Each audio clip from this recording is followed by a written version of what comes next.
Heureux de vous retrouver pour ce nouveau numéro du débrief sur Média. Merci de nous rester fidèles. Les causes des instabilités sur le continent africain ne sont pas qu'exogènes. Certains conflits ont pour la plupart du temps comme une source économique.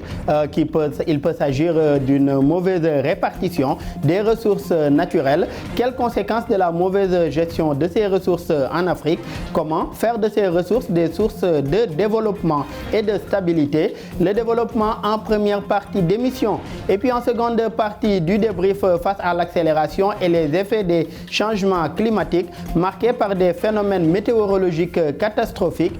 L'Organisation des Nations Unies, les États ainsi que d'autres acteurs se mobilisent face à cette urgence climatique pour en faire une priorité mondiale, une situation qui coïncide avec les découvertes de pétrole et de gaz dans pas mal de pays africains. Aujourd'hui, quel impact de ces ressources extractives sur l'émergence de ces pays? Comment allier développement économique et transition écologique? Le développement en seconde et dernière partie d'émission. Sur ce plateau, pour en parler avec nos invités, M. Ibrahim Amadou Niang, vous êtes docteur en sciences politiques. Merci d'avoir répondu présent à notre invitation. Merci Daouda pour l'invitation. Merci également à votre co-débatteur Daoud Tal. Vous êtes président du think tank ID Sénégal, également éditorialiste. Merci d'être là avec nous. Merci Daouda, merci Nseignant, merci à toutes celles et ceux qui nous regardent.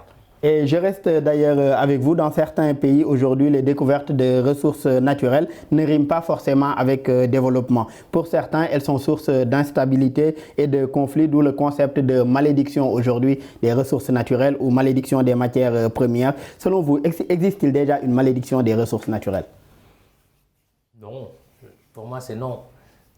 Malédiction, ça voudrait dire qu'il y a des forces occultes, peut-être parfois irrationnelles, qui viendraient mettre la main sur les hydrocarbures en Afrique, de sorte que les populations ne puissent pas en tirer profit et que ça crée des guerres, etc. Moi, je ne crois pas à ça. C'est la thèse un peu facile. Et pourquoi, quand on parle d'hydrocarbures et qu'on parle de malédiction, c'est seulement en Afrique? Ça réveille cette idée selon laquelle l'Afrique est habitée par des forces occultes, etc.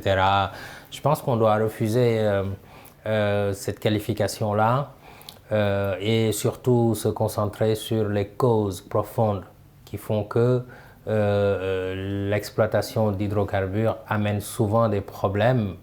C'est vrai, il ne faut pas le nier. Il y a énormément de soucis dans les pays qui exploitent des hydrocarbures, pétrole, gaz, voire charbon.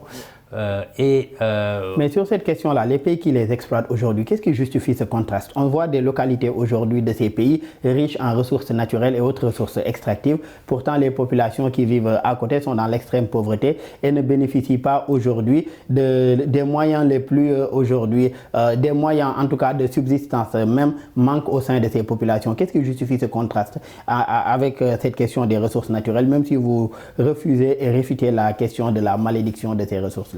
Oui, bon, là, ça devient intéressant parce que là, on fait appel au rationnel, on explique.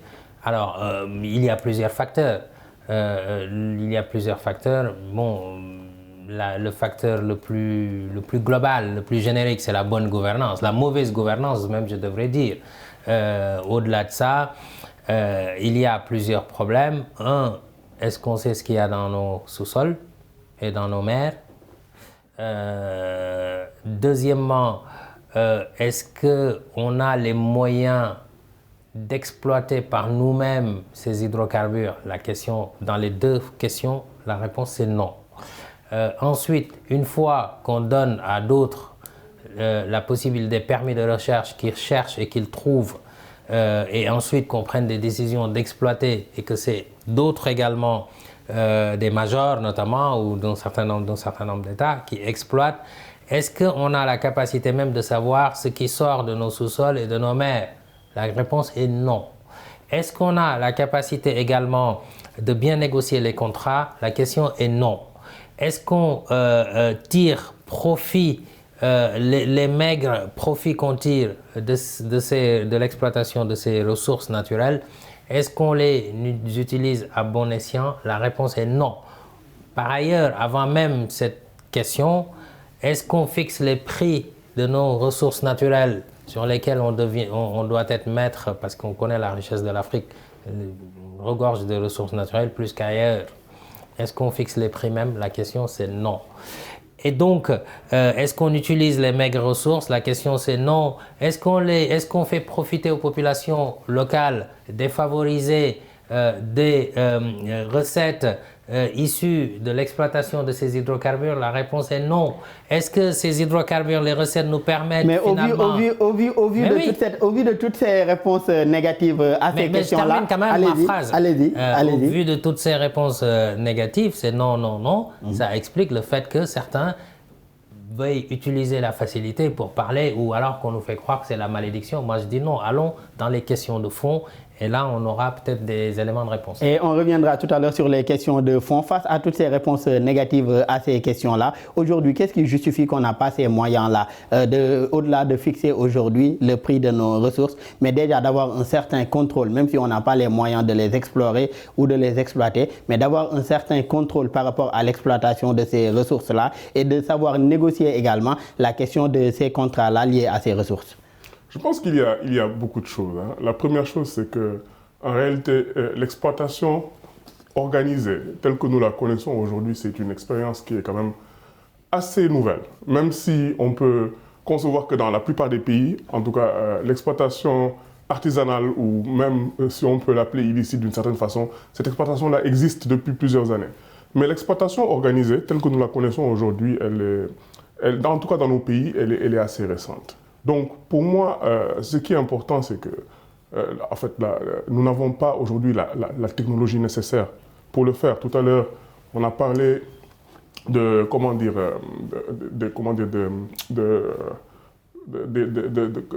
ça même encore? Des moyens d'exploration de ces ressources-là. Absolument. Et on s'est rendu compte que ce sont des choses, en fait, qui ne sont pas faciles à faire. Je veux dire, nos géologues, nos entreprises, etc., ne sont pas forcément outillés pour le faire. Donc nous ne pouvons pas nous passer, si vous voulez, sur ce point précis-là, d'autres entreprises ou d'autres États qui sont beaucoup plus outillés en la matière pour le faire. Parce que d'abord, ça coûte cher.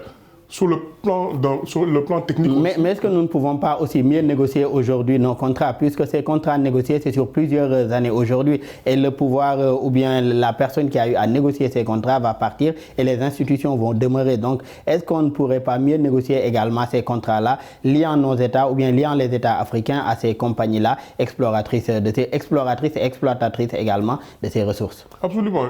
Il nous faut négocier et il nous faut que ce soit un partenariat win-win. C'est-à-dire que les deux parties puissent gagner à travers ce partenariat-là. Mais ce qu'il est important de savoir, c'est que ceux qui négocient ne sont pas souvent outillés pour le faire. Ou en tout cas, on ne s'entoure pas des personnes qui ont l'expertise pour négocier ce genre de contrat-là. Et je pense que nos gouvernants, ceux qui négocient ces contrats-là, doivent de plus en plus s'assurer, en tout cas, de la présence d'une expertise qui pourrait les aider à négocier et à bien négocier. Et je pense que dans ce genre de pratique, il faut aussi, mettre de côté les questions politiques et voir un peu ce qui pourrait bénéficier, en tout cas, au pays, aux citoyens en général. Et est-ce qu'il ne faudrait pas également, Daouda, revoir la question même de la gouvernance de ces ressources? Tout à l'heure, vous aviez parlé de mal-gouvernance, mais la question de la répartition même de ces ressources-là aujourd'hui, pour que les populations ou les communautés, en tout cas, sentent également les retombées de ces ressources. Est-ce qu'il ne faudrait pas revoir la question de leur gouvernance? Oui, la question de la gouvernance, elle est importante, mais elle est importante d'abord en amont même, c'est-à-dire au niveau même de l'évaluation de ce qu'on a comme ressources. D'abord, sans même parler d'exploration ou d'exploitation, déjà même prendre conscience qu'on a des ressources naturelles dans les pays africains. Et qu'est-ce que c'est? Qu'est-ce que ça représente? Bon, là-dessus, lorsqu'on parle de problème de gouvernance, par exemple, pourquoi ne pas inscrire, comme l'a fait le Sénégal, s'il y a un élément qu'il faut féliciter, je pense, dans la réforme constitutionnelle de 2016, c'est cet élément d'écrire l'article 20, si je ne m'abuse, les ressources naturelles appartiennent au peuple. Ça, c'est un exemple qui répond à votre question. Et parce que les conséquences sont énormes. en matière de gouvernance. Et on ne le voit pas dans beaucoup de pays africains. Hein. C'est vraiment, on peut parler d'exception. Et donc, ça implique quoi? Ça implique que chaque individu, chaque citoyen a une part à jouer dans la gouvernance de ces ressources extractives, ou tout au moins demander des comptes, voire même contribuer. Vous voyez, par exemple, on parle de recettes. Vous parlez de la répartition des recettes. Aujourd'hui, je donne juste un exemple pour faire simple. Si on dit 100 milliards, le pétrole va générer 100 milliards, ou le gaz au Sénégal. L'inscription dans la Constitution de ce principe d'appartenance des ressources naturelles au peuple, ça veut dire quoi? Si le peuple décide que ces 100 milliards-là, on va les diviser par le nombre de Sénégalais et que chacun a un montant, mais ce sera comme ça. On en a le droit, parce qu'en réalité, c'est ce que cela signifie. Maintenant, puisque d'un point de vue pratique, ça paraît un peu plus compliqué parce qu'on est moins organisé, chacun n'a pas un compte bancaire, etc.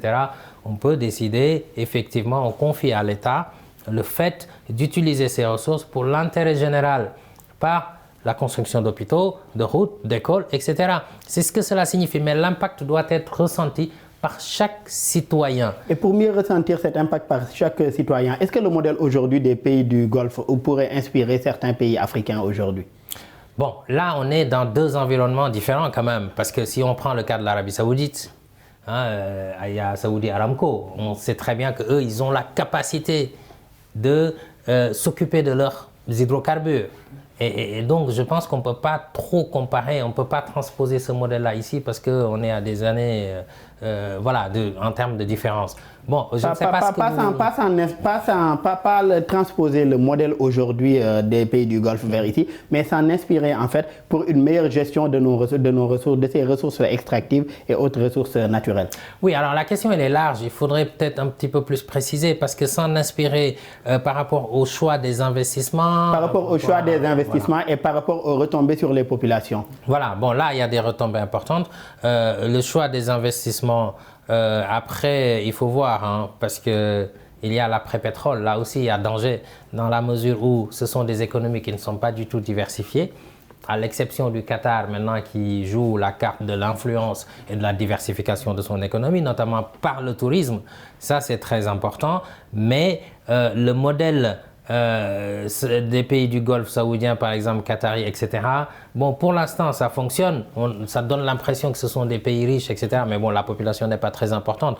Mais il faudrait voir dans 50 ans, qu'est-ce qui va se passer si l'Arabie saoudite ne diversifie pas, par exemple, ou le Qatar, ça va être très, très difficile pour ces pays-là, notamment parce que les réserves prouvées aujourd'hui, à l'heure actuelle, selon le rythme d'exploitation du pétrole comme du gaz, si on reste dans le même rythme, on en a pour une cinquantaine d'années, à tout casser. Après, c'est fini. Maintenant, bon, ça peut changer parce qu'il y a des réserves aujourd'hui qui peuvent entrer en exploitation et changer le rythme de production de pétrole et de gaz. Mais si on en reste aux mêmes proportions aujourd'hui, on en a pour une cinquantaine d'années. Après, qu'est-ce qui se passe? D'où l'intérêt de travailler déjà à des alternatives puisqu'il s'agit aujourd'hui de ressources épuisables, comme vous l'avez rappelé. Et aujourd'hui également, Dr Niang, quel rôle aujourd'hui jouent ces ressources naturelles dans le trafic et même le financement des groupes armés et autres groupes terroristes? Et nous savons que, par exemple, dans cette partie de l'Afrique, en Afrique de l'Ouest et surtout dans le Sahel, nous avons certains des groupes qui sont les plus actifs sur le continent.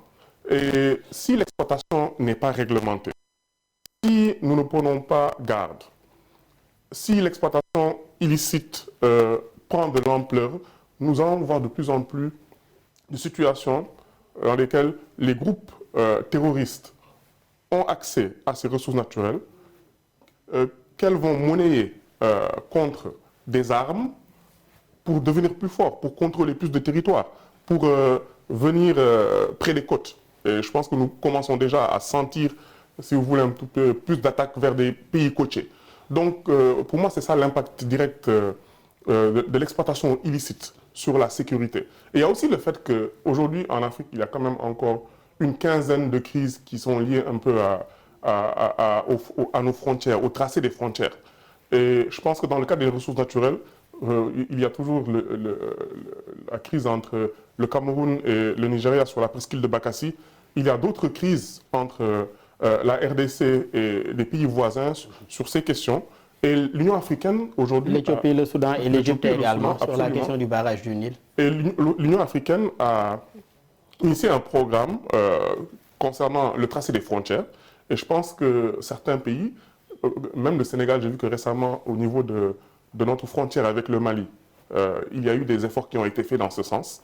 Et je pense que si ces efforts sont multipliés, en tout cas, cela pourrait aider un peu à régler ce genre de problème. Parce que si on ne règle pas les petites crises qui existent, en tout cas au niveau des frontières, concernant ces ressources naturelles, cela peut aussi dégénérer et créer des crises entre les différents pays. Mais la question du trafic aujourd'hui, comme vous l'avez rappelé tout à l'heure, à savoir le trafic illicite ou l'exploitation illicite aujourd'hui de ces ressources-là, est-ce que cela ne nous ramène pas encore à la question de la gouvernance aujourd'hui ou bien même de la réglementation mise en place par les autorités? Absolument, c'est-à-dire la réglementation, elle est là. Je vous donne un exemple concret. J'ai travaillé pendant 8 ans dans un pays comme la Guinée sur ces questions. Et la Guinée est un pays quand même qui a une bonne réglementation en la matière. Mais une bonne réglementation ne suffit pas. Il faut aussi qu'il y ait des textes d'application, bien entendu. Il faut qu'il y ait aussi des mécanismes de contrôle. Et vous savez, dans ce domaine-là, les entreprises minières, que ce soit les entreprises minières, que ce soit les différents acteurs, ne sont pas toujours enclins à partager des informations. Et je pense que c'est justement dans ce genre de secteur où il faut renforcer et encourager le journalisme d'investigation, où il faut renforcer la société civile pour qu'elle puisse jouer son rôle de veille, qu'il faut renforcer le rôle des douanes, des forces armées en général, et de tous les différents acteurs qui peuvent jouer un rôle de prévention et de contrôle. Et c'est l'ensemble de ce système-là qui permettra, si vous voulez, de freiner ce trafic-là. Mais la régulation, en tant que telle, prise individuellement, ne pourra pas régler ce problème-là. Et comment aujourd'hui renforcer cette redevabilité-là de ces compagnies sur la question de la gestion aujourd'hui de ces ressources naturelles et autres ressources extractives? Mais c'est d'abord l'État qui est redevable. Au fait, pour ce qui est de l'État, déjà, il existe souvent des codes miniers et autres codes, en tout cas, qui sont très bien faits. Il en est souvent, le problème se situe au niveau de l'application ou bien de l'effectivité même de ces règles-là. D'où la question par rapport à ces compagnies-là. Oui, non, je comprends bien, mais ce que je veux dire par là, simplement, en amont quand même, c'est que souvent, on accuse les compagnies. Oui, c'est vrai, mais un État fort, un État responsable, c'est l'État qui confie l'exploitation aux compagnies. Et donc, c'est d'abord l'État qui doit être redevable vis-à-vis de ses citoyens. Il doit se doter des moyens. Si la situation est comme ça, c'est parce que l'État a failli. D'abord, c'est l'État qui a failli d'abord. Et donc, il faut absolument, effectivement, aller vers ça, quitte à ce que les outils sont là, comme effectivement, vous l'avez dit, mais la mise en œuvre pose problème. Maintenant, et souvent, le problème, c'est que lorsque les citoyens se rendent compte que il y a un problème et veulent s'adresser aux compagnies pétrolières ou gazières, c'est l'État même qui les protège, paradoxalement. Et donc ça c'est vraiment problématique. Maintenant, ce qu'il faut, on parle d'exploitation illégale du pétrole, du gaz, etc. Mais il y a un moment, j'ai envie de prendre le contre-pied un petit peu de certains qui protègent trop les compagnies et l'État dans ce domaine. Pourquoi? Parce que s'il y avait assez d'impact sur les populations, à mon avis, il n'y aurait pas toute cette tendance à exploiter de manière illégale. Qu'est-ce que vous voulez? Lorsque vous trouvez des populations quelque part, vous exploitez du pétrole à côté d'eux, on sait très bien que c'est ce qu'on appelle l'or noir, etc. Bien que, d'un point de vue climatique, bon, ça c'est autre chose. Mais ils voient les milliards filer sous leurs pieds. Mais qu'est-ce que vous voulez? À un moment donné, ils réclament leur part. Ils sont tentés, c'est pas pour les excuser, mais ils sont tentés à aller chercher des moyens aussi de trouver leur part. C'est comme l'exploitation de l'or, à un moment donné. Souvent, on entend dire, plusieurs personnes ont été interpellées parce que elles faisaient ces populations de l'exploitation illégale de l'or par des moyens artisanaux. Mais je suis désolé, il y a un moment donné où, s'il n'y avait pas toutes ces compagnies orifères ou pétrolières, mais les gens pouvaient aller chercher de l'or, comme ça. Mais de quoi ils sont coupables finalement, puisqu'ils ne sentent pas les recettes? Donc il faut que ces populations soient davantage sensibiliser, je dirais, également, certes, sensibiliser sur ce qui est légal, ce qui ne l'est pas, mais on ne peut pas expliquer le simple problème par le fait que les compagnies pétrolières, bien qu'étant redevables, doivent être protégées de l'exploitation illégale de la part des populations, bien que l'achat d'armes est condamnable. Et en ce qui concerne aujourd'hui les populations dont vous parlez, qu'en est-il aussi de la question du respect des droits humains à l'occasion ou bien lors de l'exploitation aussi de ces ressources naturelles? Puisque également, vous avez tout à l'heure donné l'exemple de l'exploitation de l'or. Aujourd'hui, on peut citer l'exemple du Sénégal à Sabodala. Il est souvent également, on rappelle souvent des questions de préservation de droits humains ou bien de violation même de ces droits dans ces zones aurifères ou dans ces zones en tout cas où ces ressources sont exploitées. Qu'en est-il aussi donc de l'exploitation de ces ressources tout en respectant aussi la question des droits humains?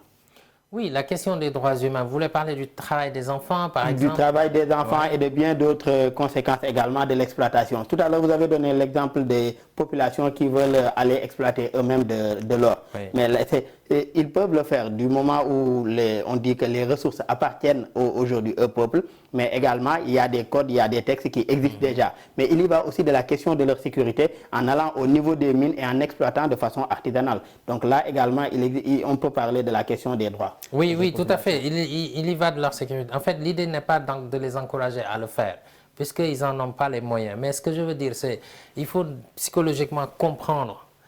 On a souvent tendance à condamner sans chercher à comprendre. Et donc, on rentre dans une situation conflictuelle. On condamne, on ne cherche pas à comprendre, on ne cherche pas à donner des solutions alternatives. Et c'est ça qui génère le terrorisme dont on parle. Parce que cette insécurité-là, ce sont des jeunes désœuvrés, parfois qui sont mobilisés par-ci, par-là, qui utilisent des armes. C'est ce qu'on appelle le terrorisme finalement. Ça provient du sous-développement, ça provient de frustration globalement. Et donc, au lieu de toujours condamner, il faut essayer aussi d'expliquer et de faire mieux. C'est ça le propos. Parce que vous parlez de Sabodala avec l'or dans le Sénégal oriental, à un moment donné. Souvent, on voit dans la presse, tant de jeunes ont été interpellés, mis sous mandat de dépôt, envoyés en prison, etc. Mais attendez, est-ce que ça mérite la prison? Ce sont des citoyens. Donc ça mérite peut-être une certaine pédagogie et dire aux compagnies qui exploitent là qu'il faut qu'elles fassent des efforts dans le sens du développement, que l'État aussi gère mieux les recettes issues des ressources. On sait très bien que l'État vit au-dessus de ses moyens. Hein. Les finances publiques sont souvent mal gérées. Il y a un besoin de rationalisation de la dépense publique. Regardez tout ce qui se passe. L'absence d'infrastructures liées à l'éducation, de santé, etc. C'est ça qui pousse. Donc il faut, au lieu de toujours condamner, il faut aussi trouver d'autres solutions. Et pour finir sur ce point, je pense que c'est le risque qu'il ne faut pas faire.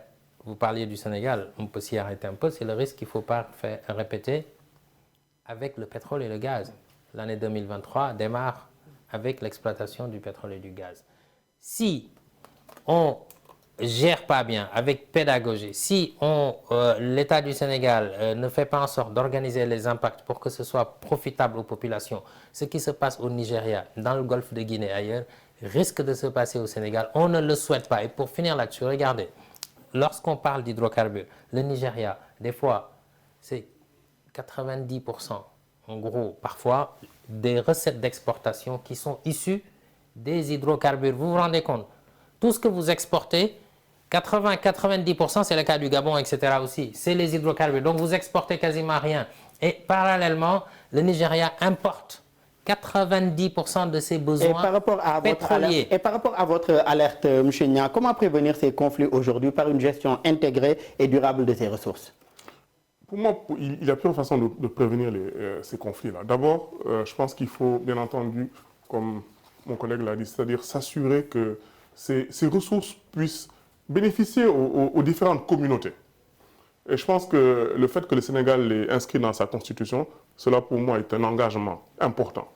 Et donc il faut d'abord que ces ressources puissent bénéficier aux communautés. Mais il faut aussi que ces ressources-là puissent être, selon moi, transformées localement, si c'est possible. Je sais que, évidemment, ça demande énormément de moyens. Là, est-ce qu'il ne faudrait pas renforcer aussi le secteur industriel dans ce sens? Absolument, il faudra renforcer le secteur industriel. Il faudra aussi s'assurer que dans les contrats que l'on négocie avec les différentes compagnies, que l'aspect de transformation locale soit aussi pris en compte. Parce que c'est ça, en réalité, qui va produire de la richesse pour nos pays. C'est ça qui va créer des emplois pour les jeunes, les femmes, etc. Donc pour moi, ce sont des aspects extrêmement importants. L'autre aspect, c'est aussi la question de la transparence. Dans certains pays, on a vu qu'il existe des sites dans lesquels on publie un peu toutes les informations relatives à la situation, à l'industrie, au secteur extractif, les contrats, les titres de propriété, etc. etc. Alors toutes ces informations-là sont importantes pour éviter des confusions, pour éviter la désinformation qui peut... Veiller aujourd'hui à la transparence dans la question de la gestion de ces ressources extractives, mais qu'elles soient aussi source de richesse pour les communautés et les populations, mais aussi veiller à ce que l'exploitation de ces ressources soit source de développement, mais pour les populations africaines également, à relever aujourd'hui le défi de leur transition énergétique et écologique, et ce sera la thématique en seconde partie d'émission. De retour pour la seconde et dernière partie du débrief. Docteur Niang, toutes ces découvertes aujourd'hui de pétrole et de gaz sur le continent, comment peuvent-elles contribuer à l'émergence aujourd'hui de ces pays détenteurs de ces ressources? Vous savez, moi je fais partie de ceux qui pensent que tant qu'on ne pourra pas, en tout cas, transformer les produits dérivés de cette exploitation-là sur le plan local, nous ne pourrons pas réaliser des économies d'échelle. Ça va être extrêmement difficile. Parce que je pense que c'est ça qui peut réellement permettre de créer des emplois, qui peut permettre de créer de la richesse localement et qui peut permettre à nos pays d'être moins dépendants par rapport à beaucoup de choses, par rapport au carburant, par rapport à la réalisation même de certains ouvrages, etc. Donc je pense qu'une bonne gestion, en tout cas de l'industrie, des revenus plutôt du secteur extractif, passe par la transformation locale dans nos économies, bien entendu. Et aujourd'hui, comment revoir, M. Tall, cette question de la dépendance? Certains pays aujourd'hui qui sont producteurs de ces ressources extractives, comme les hydrocarbures, sont pourtant des pays qui sont importateurs de ces mêmes ressources. Ce contraste-là, qu'est-ce qui d'abord le justifie? Oui, bon, je parlais du cas, par exemple, du Nigeria, justement, un pays qui est un gros exportateur de pétrole et qui importe 90% de son pétrole, de son carburant, on va dire. C'est quand même ahurissant. Pourquoi? Parce que, justement, ce qu'il explique, les moyens de raffinerie manquent.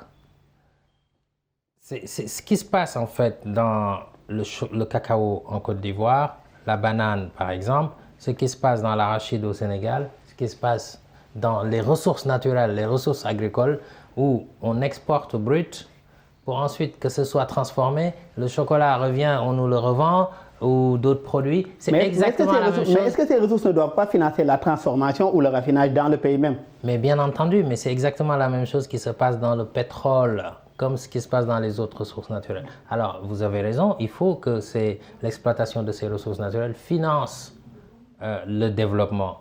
Je ne sais plus, il y a peut-être 5 ans, quelque chose comme ça, sur un média international, c'est ce que je disais, à l'époque où c'était l'une des premières émissions sur le Sénégal, par exemple, où on disait, bon, on trouve du pétrole. Je dis, moi je n'en attends pas grand-chose. La seule chose que j'en attends, c'est que les recettes issues du pétrole et du gaz puissent permettre de diversifier davantage l'économie. Alimenter d'autres secteurs. Ce n'est pas le secteur du pétrole et du gaz lui-même qui est important. C'est l'effet d'entraînement qu'il peut avoir pour les autres secteurs, tourisme, agriculture, entrepreneuriat. Comment cela jeunesse, peut permettre éducation. de booster d'autres secteurs aujourd'hui? C'est comme ça que ça peut marcher. Vous voyez les États-Unis. Les États-Unis exploitent du pétrole et du gaz. Exportent. Par contre, lorsqu'on regarde la structure, si vous voulez en savoir quelque chose sur l'impact que ça peut avoir et ce qu'on peut en attendre, regardez la structure d'exportation, les comptes d'exportation de chaque pays. C'est un bon indicateur. Moi, j'enseigne la géopolitique des hydrocarbures, pétrole, gaz et économie d'énergie. Voilà, de ce secteur économique, on va dire. Et c'est souvent ce que je dis à ces étudiants qui sont en master, je leur dis, regardez cette courbe. Nigeria, Gabon et d'autres pays africains, la part du pétrole et du gaz dans les recettes d'exportation, souvent 70, 80, 90. Vous prenez un pays comme les États-Unis, c'est l'inverse. Ils exportent des voitures, ils exportent de l'électroménager, ils exportent du mobilier, ils exportent des produits financiers, ils exportent des produits numériques, etc. Pourtant, ils sont souvent très bien placés en pole position, en tête des pays exportateurs dans le monde. Mais quand on regarde la part de leurs exportations, c'est faible. C'est l'inverse. Vous allez avoir moins de 10%, suivant les pays. Canada, États-Unis, Australie, etc. Mais nous, tant qu'on n'aura pas renversé cette tendance, on ne pourra pas se développer. Et renverser cette tendance, ça répond à votre question. C'est utiliser les recettes des hydrocarbures, au-delà des effets négatifs sur le climat, mais pour financer justement, par exemple, la transition énergétique. L'énergie, c'est la matière première du développement. Tant mieux si on a de l'énergie, parce que l'Afrique est pauvre en énergie. Sans énergie, on ne peut pas se développer. Regardez, même pour s'éclairer, l'électricité, beaucoup d'Africains n'y arrivent pas. Alors que l'industrialisation suppose d'abord la matière première qui est l'énergie. Les industries lourdes, vous ne pouvez pas les développer s'il n'y a pas d'énergie. Vous ne pouvez pas faire une usine là qui fabrique tout ce que je viens de dire, des voitures, de l'électroménager, etc. Si vous n'avez pas assez d'énergie, avec quoi vont fonctionner les machines? Donc voilà, c'est ça la principale question. Et donc, pour y arriver, j'espère que la transition va se faire, par exemple, sur l'énergie solaire. S'il y a Et avant même d'en venir à l'énergie solaire, on va encore rester avec le pétrole et le gaz. Et pour cette question aujourd'hui de l'accès à l'énergie pour booster ou développer aujourd'hui l'industrialisation sur le continent, est-ce que ces ressources extractives-là aussi ne pourraient pas constituer une solution, puisque le pétrole, comme le gaz également, peuvent être source d'énergie? Oui, le pétrole et le gaz peuvent être source d'énergie. Nous savons que ce sont des énergies fossiles. Donc, ça veut dire que leur durée est assez limitée dans le temps. Donc, comme l'a dit mon collègue, je pense qu'aujourd'hui, on devrait en tout cas utiliser, si vous voulez, les retombées de l'exploitation de ces ressources pour pouvoir diversifier notre économie. Parce que c'est ça, en réalité, qui nous permettra d'être moins dépendants. Parce que ce qu'on ne dit pas aussi, c'est que de plus en plus, les pays aussi développés cherchent à se substituer un tout petit peu, à abandonner au fur et à mesure l'utilisation de ces ressources. Et qu'est-ce qui va se passer le jour où, par exemple, les pays européens, ou en tout cas les plus grands consommateurs d'hydrocarbures, etc., dans le monde, font leur transition énergétique? Est-ce que ça voudra dire que la valeur de l'or, plutôt du pétrole et du gaz, va baisser? Et cette question fait d'ailleurs débat présentement entre les pays développés et les pays également les moins avancés sur cette question de la transition énergétique, puisque eux, ils pensent que dans le cadre, en tout cas, du respect des engagements de ces États parties au titre de l'accord de Paris aujourd'hui, le développement ne devrait pas être basé sur cette question de l'exploitation de ces ressources fossiles. D'un point de vue également que ne partagent pas ces États africains qui pensent qu'elles peuvent bien exploiter aujourd'hui ces ressources fossiles-là, tout en respectant la question de leur transition énergétique au titre de leurs engagements. Absolument. Et je pense que même si le débat est posé, en tout cas, il ne sera pas tranché, si vous voulez, de sitôt.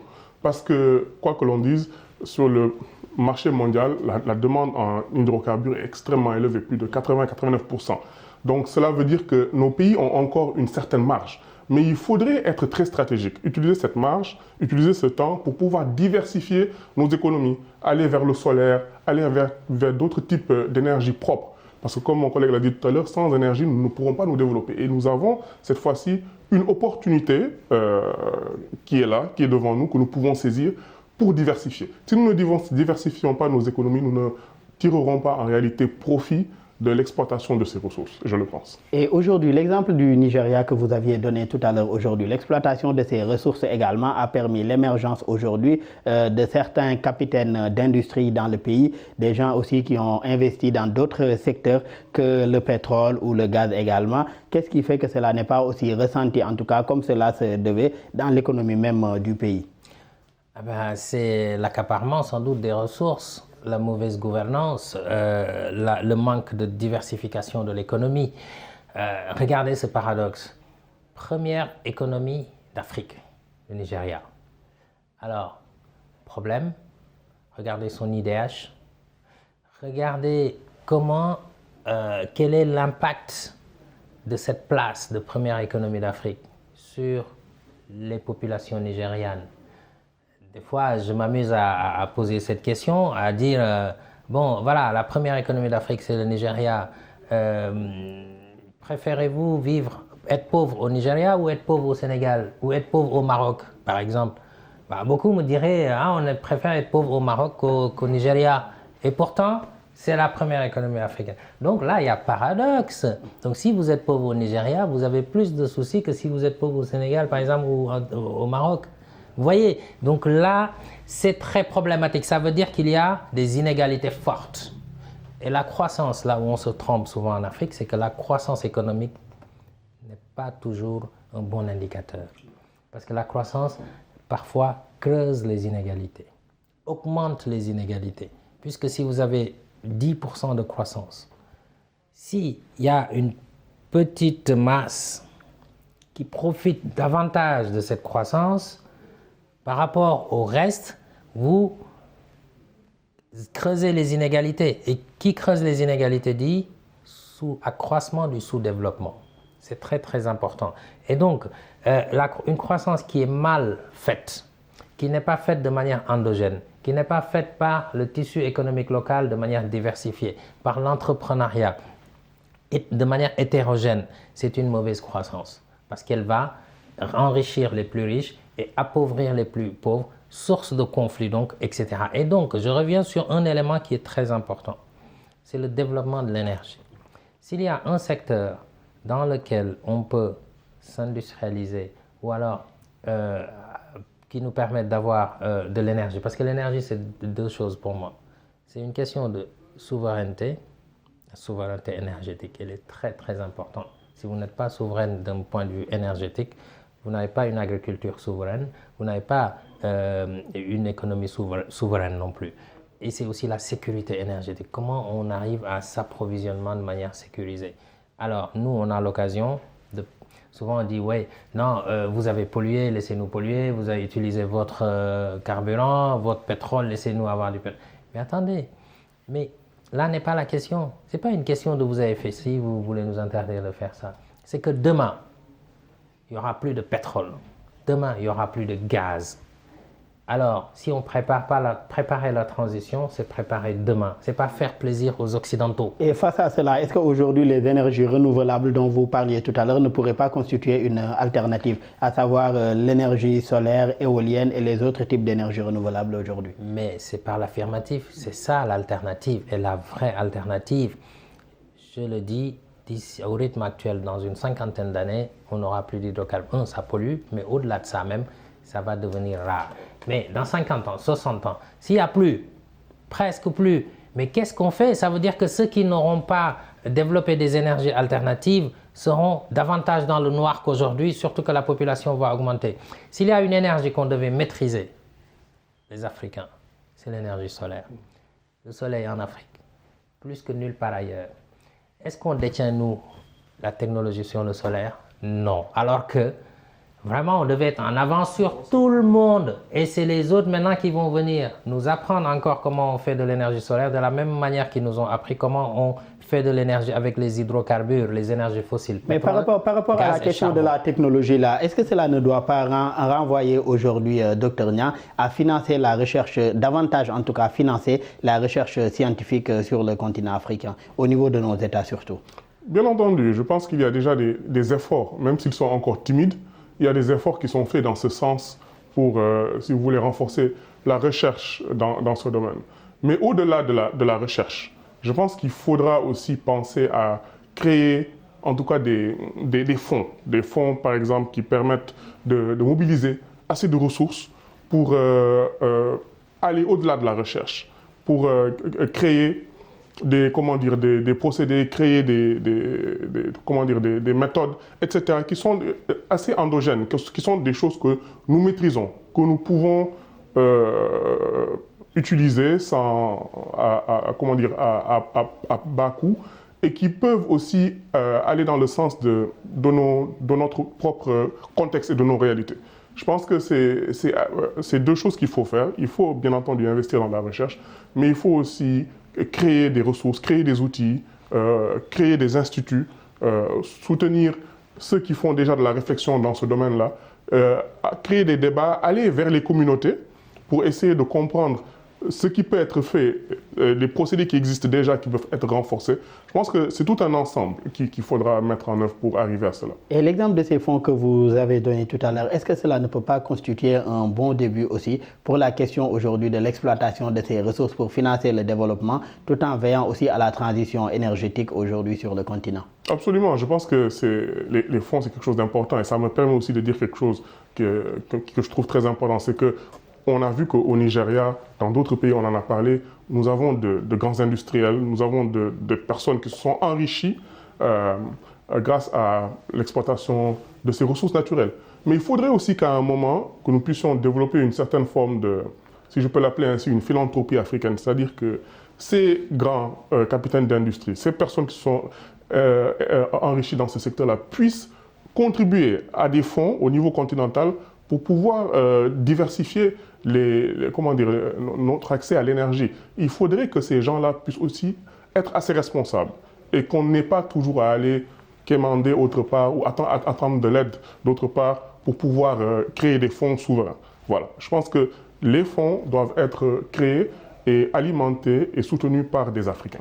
Certains aussi ont commencé cela, mais c'est plus aujourd'hui dans le financement de l'entrepreneuriat des jeunes sur le continent. Et pour ce qui est de cette exploitation-là aujourd'hui du pétrole et du gaz, selon vous, est-elle compatible aujourd'hui à la transition, au respect de la transition écologique également de ces pays africains? Puisque vous l'avez rappelé tout à l'heure, beaucoup disent, vous vous êtes développé, l'Occident, vous vous êtes développé avec ces énergies fossiles-là, vous voulez nous empêcher d'en faire autant. Mais selon vous, déjà qui enseignait la question, est-elle compatible aujourd'hui l'exploitation de ces ressources avec le respect de leur transition énergétique comme ces États aujourd'hui défendent cette thèse? Oui, parce que je pense que quand même le développement durable, c'est un triptyque. C'est la dimension économique, la dimension sociale et culturelle et la dimension environnementale. Donc j'ai commencé par la dimension économique. Il n'y a pas de développement durable s'il n'y a pas de développement humain. Et le développement humain, ça passe par les besoins physiologiques d'abord, boire, manger, etc., se vêtir, comme la pyramide de Maslow. Ça passe aussi par pouvoir se soigner, se déplacer. Et donc ça, si les hydrocarbures permettent aux pays africains à l'heure actuelle de pouvoir régler ces problèmes-là, il faut les utiliser.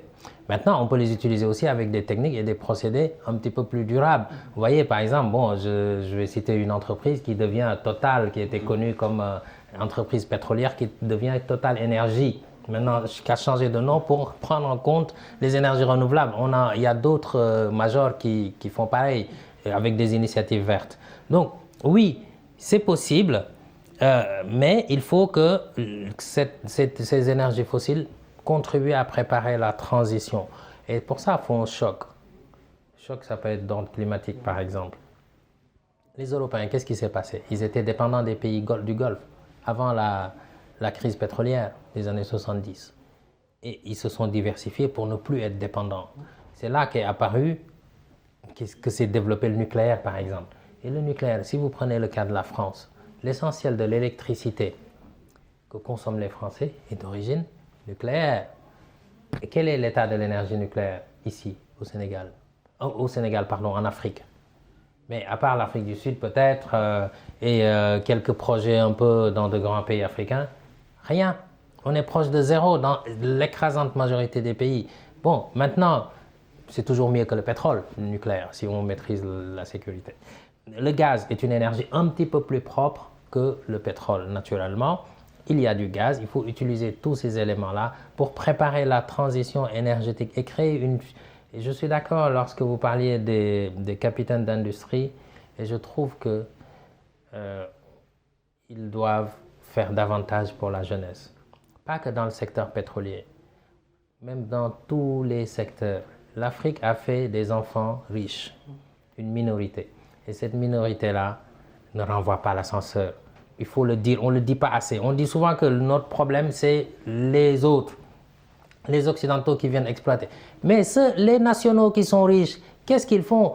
Vous enseignez, vous voyez des jeunes qui sont dans les universités, dans les écoles. Lorsqu'ils sortent, ils pourraient aller faire des entreprises, être entrepreneurs dans le domaine des énergies renouvelables, par exemple. Mais qu'est-ce qui se passe lorsque vous leur demandez où vous voulez travailler? Eux-mêmes, c'est des panafricanistes, hein? Mais quand vous leur demandez où est-ce que vous voulez travailler demain, est-ce que vous voulez aller, vous citez une entreprise locale et vous citez une multinationale, ils vont vous dire non, non, non, monsieur, moi je veux aller travailler dans la multinationale. Et pourtant, on va chasser les multinationales. Donc il y a problème. Ce problème-là vient d'où? Parce que vous prenez les 10, 20 plus grands entrepreneurs nationaux, sénégalais, camerounais, togolais, mais ils ne font pas assez. Ils investissent dans l'immobilier.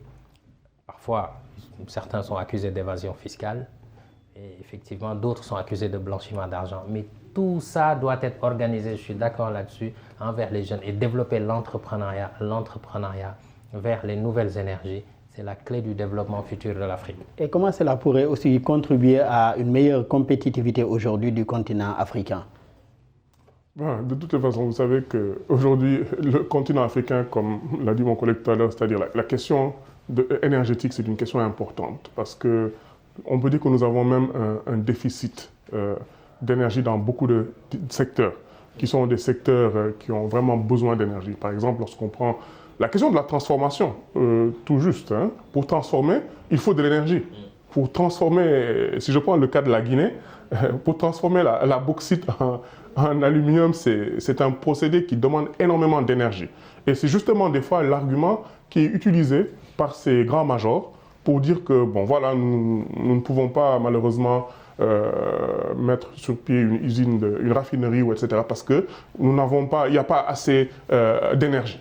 Donc je pense que si ce problème-là, il est réglé... Mais est-ce que ce bauxite-là ne devrait pas régler ce problème si on reste avec l'exemple de la Guinée aujourd'hui, en finançant aujourd'hui ces industries-là aujourd'hui, assez outillées en tout cas, ou bien assez alimentées sur les questions énergétiques pour pouvoir faire la transformation sur place? Absolument. Et je vous donne l'exemple en fait du régime précédent qui avait essayé un peu de mettre sur pied quelques projets de barrages. On a entendu parler de ces fameux barrages en Guinée pour justement essayer de booster la production énergétique afin de renforcer le secteur minier. Mais ces projets n'ont pas donné un peu les résultats qui étaient escomptés. Pourquoi? Parce que je pense que tout simplement, l'étude préalable qui devait être faite n'a pas été faite selon les conditions, en tout cas, qui devaient être réunies. Et c'est souvent ça le problème. Souvent, lorsque nous voulons faire des choses qui sont assez sérieuses, assez colossales, nous ne prenons pas le temps de faire tout le travail nécessaire en amont. Et je pense qu'il faudra vraiment être stratégique, réfléchir, voir si certains secteurs, en tout cas certaines énergies, peuvent nous permettre d'avoir des niveaux de production assez satisfaisants. Si on prend l'investissement de base et qu'on essaie de voir si, de façon concrète, cet investissement-là permettra en tout cas d'avoir des effets escomptés, je pense que ça va être très important et nous ne le faisons pas souvent. Nous devons être plus dans la stratégie, plus dans la planification pour pouvoir choisir les créneaux. Et je suis d'accord avec mon collègue tout à l'heure qui dit que le solaire, en tout cas, peut être une alternative très viable pour nos pays. Et on reste avec le solaire, M. Tall. Déjà, vous insistez sur le développement de ces énergies renouvelables-là aujourd'hui. Quelle part de ces énergies renouvelables aujourd'hui dans la transition énergétique, surtout de nos États? Puisque vous l'avez rappelé tout à l'heure, la question de l'énergie, elle est primordiale. Il relève même d'une question de sécurité et de souveraineté. Donc, quelle part aujourd'hui de ces énergies renouvelables dans cette transition-là? Quelle devrait en tout cas être sa véritable part aujourd'hui dans cette transition-là? Bon, une part très importante. Je ne peux pas avancer de chiffres parce que c'est un processus continu, mais une part très importante. Et d'ailleurs, c'est ce qu'on appelle le mix énergétique. Donc, il faut... Et je pense que sur ce plan-là, quand même, bon, le Sénégal, en Afrique de l'Ouest en tout cas, fait bonne figure avec la plus grande centrale solaire d'Afrique de l'Ouest, voire l'une des plus grandes en tout cas à ce jour, quoi. Et donc, c'est important, c'est ce qu'on appelle le mix énergétique. Il faut davantage d'énergie alternatives, renouvelables. On a l'eau, on a le soleil, on a le vent, on a énormément de possibilités dans ce domaine et on a un terrain qui est vierge où il est vraiment possible d'entreprendre dans ce domaine. Et donc une part de plus en plus importante, de plus en plus accrue. Mais si on fait l'erreur, encore une fois, de se concentrer sur les énergies fossiles, pétrole, gaz, charbon, seulement, on va davantage contribuer à détruire l'environnement, ça c'est sûr, mais il n'y a pas un avenir lointain. Il y a un avenir proche, certes, pour régler un certain nombre de questions, mais l'énergie reste le nerf de la guerre. Et l'Afrique ne résoudra pas ses problèmes énergétiques avec les seules énergies fossiles, surtout pétrole et gaz.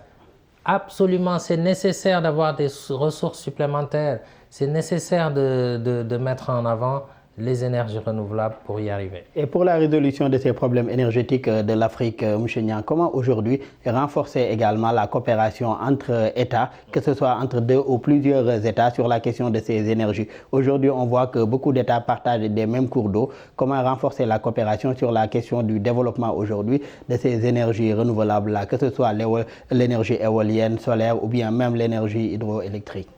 Il y a d'abord le partage d'expérience et d'expertise. Je pense que c'est quelque chose d'extrêmement important parce que dans beaucoup de pays, certains pays ont déjà fait l'expérience du solaire comme le Sénégal et cette expérience pourrait bénéficier à d'autres pays. Donc je pense qu'il faudrait d'abord en tout cas faciliter le partage d'expérience, le partage de bonnes pratiques et aussi la mise en commun des ressources parce que je pense que les pays pris individuellement peut-être ne pourront pas, si vous voulez, faire certains investissements. Donc je pense qu'il est important, même au niveau de la CEDEAO, quand je parle de la CEDEAO, je parle plutôt de la zone, hein, de la CEDEAO, que les gens mutualisent les ressources, qu'il y ait beaucoup plus de recherche dans ce domaine-là, qu'il y ait beaucoup plus d'initiatives, sous-régionales dans certains domaines, qu'il y ait des projets pilotes dans différents pays et qui nous permettent aussi d'avoir, pourquoi pas, des écoles spécialisées, des écoles sous-régionales spécialisées par rapport à différents types d'énergie renouvelable pour permettre de former des ingénieurs dans ces domaines-là. Je pense que ça pourrait contribuer en tout cas à une prise en compte de ces problèmes. Et renforcer davantage aujourd'hui la coopération et la collaboration au niveau sous-régional, que ce soit sur les questions énergétiques ou également sur d'autres questions. Une façon aujourd'hui de davantage booster l'émergence ou le développement du continent. Malheureusement, nous en sommes à la fin de cette émission. Je rappelle que nous recevions M. Daoud Tall, éditorialiste, également président du think tank ID Sénégal. Merci d'avoir été avec nous. Merci et bonsoir. Bonsoir également à vous et merci également à Dr Ibrahima Hamidou Niang, docteur en sciences politiques. Merci également d'avoir partagé ce plateau avec nous. Merci beaucoup et bonne et heureuse année à tous vos spectateurs. Merci beaucoup. Bonne et heureuse année à vous. Bonne et heureuse année à M. Tall. Bonne et heureuse année à vous tous qui nous suivez. Merci aux collègues de l'équipe technique pour la réalisation de cette émission. Merci à vous tous qui nous suivez. Très bonne suite de programme sur nos antennes.